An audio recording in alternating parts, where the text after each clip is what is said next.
Hello everyone, আমি শুভ্রজিৎ। তো আজকে আমি একটা তামিল সিনেমা রিভিউ করব। তো সেই সিনেমাটার নাম হচ্ছে কুটুম্বস্তান, যেটা এই বছর 24শে জানুয়ারিতে রিলিজ হয়েছে।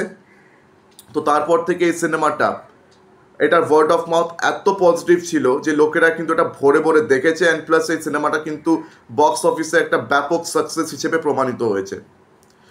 তো এই সিনেমাটা কিন্তু বেসিক্যালি একটা লো বাজেট ফিল্ম, ঠিক আছে? মানে একেবারে মেন স্ট্রিম সিনেমা না, মেন স্ট্রিম সিনেমার থেকে একটু আলাদা, বাট স্টিল একটা ভালো একটা কমেডি ড্রামা। মানে বেসিক্যালি একটা দারুণ মানে হিলারিয়াস একটা ফ্যামিলি কমেডি ড্রামা, প্রচণ্ড এন্টারটেইনিং। এই সিনেমার যিনি অ্যাক্টর মানে লিড অ্যাক্টর কে মানিকন্দন, উনি অ্যান্ড দারুণ সিনেমার মধ্যে তফাৎ এখন খুবই কম, বিকজ ওনার স্ক্রিপ্ট চয়েসেস হচ্ছে তুখোর অসম। তো অভিনেতা হওয়ার আগে তিনি একজন স্ক্রিপ্ট রাইটার ছিলেন, যিনি প্রচুর বড় বড় সিনেমার জন্য ডায়লগস লিখেছেন, প্রচুর সিনেমার স্ক্রিপ্ট তিনি লিখেছেন। তো তারপরে তিনি অভিনেতা হয়েছেন। তো ওনার মানে সিনেমা অ্যাজ অ্যান অ্যাক্টর কিন্তু আমার দেখা আছে প্রচুর, যেমন সিল্লু কারুপট্টি, যেটা একটা অ্যান্থোলজি ফিল্ম, নেটফ্লিক্সে অ্যাভেলেবেল রয়েছে। তাছাড়া জয় ভীম, জয় ভীমে ওনার খুব প্রমিনেন্ট রোল ছিল। জয় ভীম এটা আপনারা আশা করি অনেকেই দেখেছেন, যেখানে সূর্যা একজন লয়ারের চরিত্রে অভিনয় করেছিলেন। তাছাড়া 2023 সালে গুড নাইট, যেটা একটা দারুণ সোশ্যাল রোম্যান্টিক ড্রামা ছিল, যেটার আমি রিভিউ করেছি, আমার চ্যানেলে অ্যাভেলেবেল রয়েছে। আমার ওই রিভিউটা অবশ্যই চেক আউট করতে পারেন। প্লাস লাভার বলে তার একটা সিনেমা আগের বছর রিলিজ হয়েছিল, যেটা আবার একটা দারুণ তুখোর সিনেমা ছিল। তো যেটার রিভিউ আমি করেছি আমার চ্যানেলে, ওটাও অ্যাভেলেবেল রয়েছে, আপনারা চেক আউট করতে পারেন। তো এবার চলে আসছি কুটুম্বস্তানের। তো এটার প্লট হচ্ছে একটা লোয়ার ক্লাস ফ্যামিলি, তার একমাত্র প্রপার আর্নিং মেম্বার। তো সেই ক্যারেক্টারটার নাম হচ্ছে নবীন, আর নবীনের রোলেই আমরা দেখতে পাচ্ছি এই কে মানিকন্দনকে। তো তার মা হচ্ছে হাউসওয়াইফ, আর তার বাবা রিয়েল এস্টেটে আর কি সে কাজ তো করে, কিন্তু সেখান থেকে তার কোনো ফার্নিং বিশেষ কিছু হয় না। তো সে আর কি প্রচণ্ড ভাঁটায় রিয়েল এস্টেট ব্যাপার স্যাপার নিয়ে, কিন্তু তার আর্নিং কিছু হয় না। তো বেসিক্যালি নবীনই হচ্ছে একমাত্র আর্নিং মেম্বার। তো সে পালিয়ে আর কি বিয়ে করে তার প্রেমিকার সাথে। তো যাই হোক, তার প্রেমিকার ফ্যামিলি তাকে তো ডিজোন করেই দিয়েছে, কিন্তু ছেলের ফ্যামিলি আর কি অনেক কষ্টে সুষ্টে অনেক ঝামেলা করে তাদেরকে অ্যাকসেপ্ট করে নেয়। তো তারপর থেকে আর কি নবীনের ঘাড়ে প্রচুর দায়িত্ব চলে আসে। তো সে একটা অ্যাডভার্টাইজিং এজেন্সিতে, ঠিক আছে, একটা এমপ্লয়ি হিসেবে কাজ করে। সেখান থেকে যে তার আর্নিং বিশাল হয় তা নয়, একটা লোয়ার মিডল ক্লাস ফ্যামিলি থেকে বিলং করে। মানে যা আর্নিং হয় সেটা দিয়ে তার ফ্যামিলি আর কি কোনো মতে চলে যায়। মানে খুব একটা ভালো পাকা বাড়ি না, মানে বাড়িটা দেখলেই মনে হবে যে মানে বৃষ্টি একটা জোরে পড়লেই যেন বাড়ি ভেঙে পড়বে এমন অবস্থা। মানে বাড়ি খুব একটা কিন্তু পাকা নয়। তো তো সে কোনো মতে একটা অ্যাডভার্টাইজিং এজেন্সিতে কাজ করে, কিন্তু এবারে অ্যাডভার্টাইজিং এজেন্সি সেই কোম্পানিতেই তার বসের সাথে একটা ঝামেলা হয়ে যায় কাজ নিয়ে। তারপরে সে চাকরি ছেড়ে দেয়। কিন্তু তার আত্মীয় স্বজন কিছু রয়েছে যারা প্রচণ্ড টক্সিক, আর এতটাই টক্সিক তারা চায় যে এই নবীন কিন্তু সারা জীবন একটা ফেলিয়ার হিসেবে থাকুক। অ্যান্ড বিশেষ করে তার জামাই মানে তার মানে বোনের যে স্বামী রাজেন্দ্রন, সে একটা বড় মাল্টিন্যাশনাল কোম্পানিতে আর কি কাজ করে। তো তার লাইফ নবীনের থেকে যথেষ্ট বেটার। সে প্রত্যেক মাসে স্যালারি পাচ্ছে, তারও লাইফ কিন্তু ভালো যাচ্ছে, নবীনের থেকে সে অনেক ভালো লাইফ লিড করছে। তো সে নবীনকে খোঁটা দিতে কখনোই আর কি ছাড়ে না, সে প্রত্যেক দিন নবীনকে খোঁটা দিতে থাকে। আর তার আরও কিছু আত্মীয় স্বজন হচ্ছে যারা নবীনকে পছন্দ করে না। তো এখন তাদের সামনে তো নিজের ফেলিয়ারকে তো সে জাহির করতে পারবে না। তো তাদের থেকে এমনকি তার নিজের ফ্যামিলির থেকে সে নিজের ফেলিয়ারটাকে লুকানোর জন্য অ্যান্ড ও যে চাকরি খুইয়েছে সেটা অবধি সে লুকিয়েছে, কিন্তু সেটাকে লুকোনোর জন্য যে পদ্ধতিটা সে ব্যবহার করেছে, তো সেটার কারণে তাকে প্রচুর ঝামেলায় পড়তে হয়। তো সেই পদ্ধতিটা হচ্ছে কি, ধার নেওয়া, টাকা ধার করা। তো অনলাইন আর কি ধার করেছে, তারপরে ওর থেকে টাকা ধার করার চক্করে তার মাথার উপরে এতটা লোন চড়ে গেছে যে সে পড়েছে পরে মহা ফ্যাসাদে। অ্যান্ড সে আর কি প্রচুর কাজের জন্য, তাছাড়া তার একটা বিজনেস মাঝখানে আর কি সে চেষ্টা করেছিল চালানোর, সেগুলোকে চালাতে পারেনি, তো প্রচুর টাকা ধার পড়ে গেছে। তো এখন সে যেহেতু নিজের ফ্যামিলির একমাত্র মানে ব্রেড উইনার, একমাত্র আর্নিং মেম্বার, তো তার ঘাড়ে সব দায়িত্ব। তার মা একটা বড় ট্রিপে যেতে চায়, তার জন্য 50,000 টাকা দিতে হবে। তার স্ত্রী আইএএসের জন্য প্রিপারেশনস নিচ্ছে, তার উপরে তার স্ত্রী প্রেগনেন্ট, তো এখন তারও খেয়াল তাকে রাখতে হচ্ছে। তাছাড়া তার উপরে প্রচুর টাকার ধার রয়েছে, তার উপরে তার টক্সিক আত্মীয় স্বজন যারা তাকে বারবার খোঁটা দিচ্ছে, তো তাদের থেকে আর কি তাকে লুকিয়ে থাকতে হচ্ছে, যাতে তাদের সামনে তার আসল অবস্থাটা বেরিয়ে না আসে। বেরিয়ে এলেই কিন্তু মুখ দেখানোর যোগ্য থাকবে না। তো এই সব সমস্যা দিয়ে কিন্তু এই ছেলেটাকে ভুগতে হচ্ছে।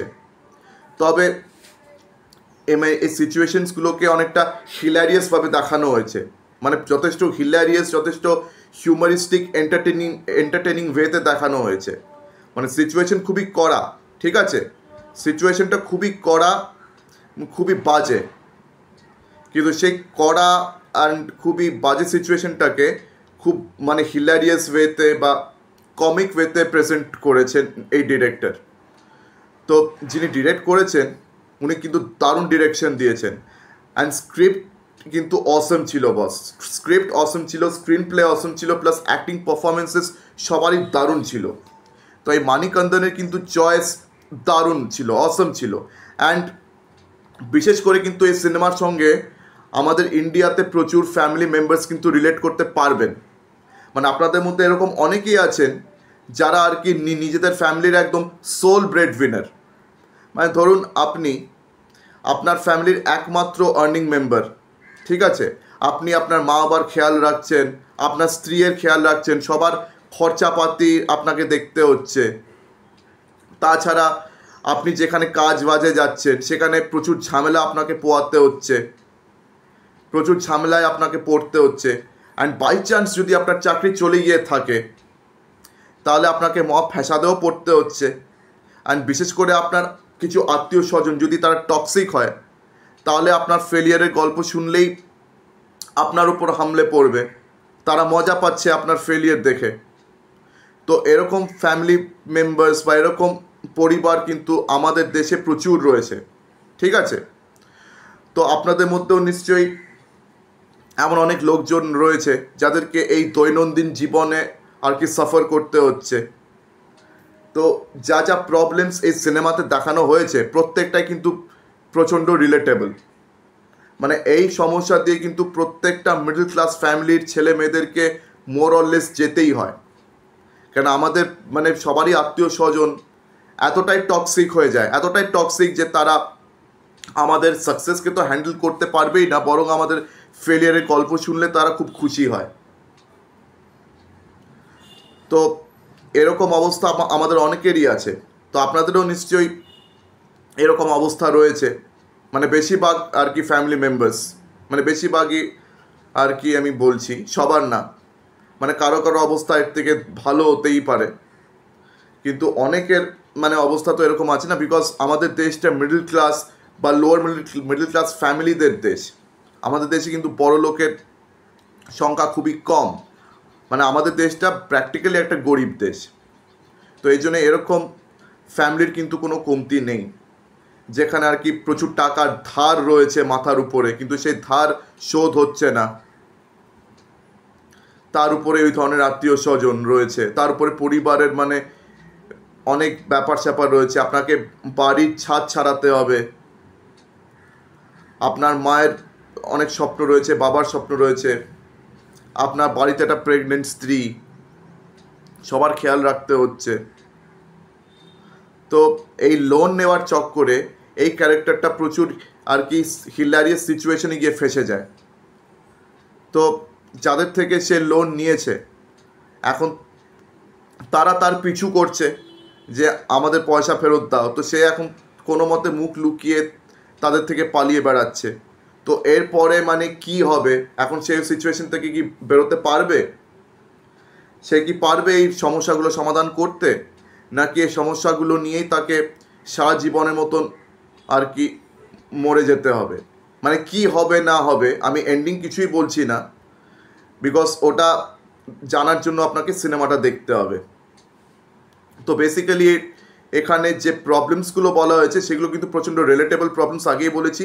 সেগুলো খুবই আর কি কমন প্রবলেমস, যেগুলো আর কি বেশিরভাগ ফ্যামিলি মেম্বার্সদের ফেস করতে হয়, অ্যান্ড বিশেষ করে যারা আর কি নিজেদের ফ্যামিলির সোল ব্রেড উইনার তাদেরকে ফেস করতে হয়। তো সেই প্রবলেমসগুলোকে আগেই বলেছি প্রচণ্ড হিউমারিস্টিক্যালি আর কি পোর্ট্রে করা হয়েছে এই সিনেমাতে। তো এই সিনেমাটা কিন্তু আপনাদের দেখতে যথেষ্ট মজা আসবে, যথেষ্ট দারুণ লাগবে, মানে এন্টারটেনিং ওয়েতে বলা হয়েছে, কমেডি প্রচুর আছে। তো আপনাদের পেট ফেটে আপনারা হাসবেন, পেট ফেটে হাসিও পাবে, আবার অ্যাট দ্য সেম টাইম আপনারা কিন্তু সিরিয়াসলি ভাবনা চিন্তাও করবেন, বিকজ আপনারা কোনো না কোনো দিন এরকম সিচুয়েশনে ডেফিনেটলি পড়েছেন। আপনাদের মধ্যে কিছু আর কি ফ্যামিলি এমনও আছেন যারা এই সিচুয়েশনটাকে প্রত্যেক দিনই ফেস করছেন।